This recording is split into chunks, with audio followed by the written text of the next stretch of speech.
Change yourself and not the world. Long ago, people lived happily under the rule of a king. The people of the kingdom were very happy as they led a very prosperous life with an abundance of wealth and no misfortunes. Once, the king decided to go visiting places of historical importance and pilgrim centers at distant places.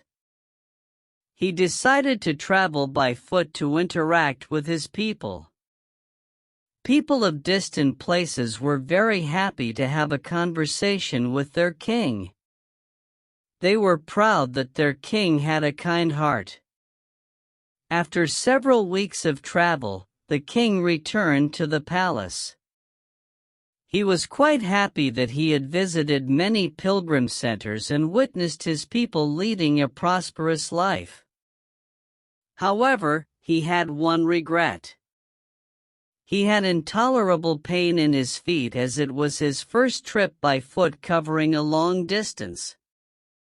He complained to his ministers that the roads weren't comfortable and that they were very stony.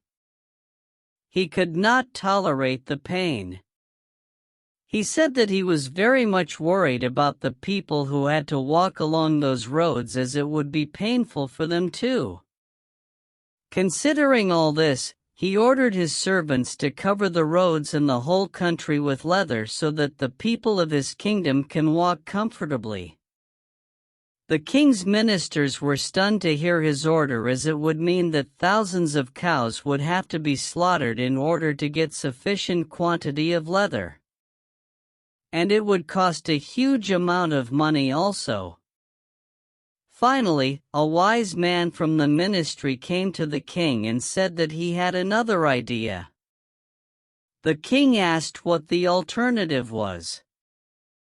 The minister said, "Instead of covering the roads with leather, why don't you just have a piece of leather cut in appropriate shape to cover your feet?"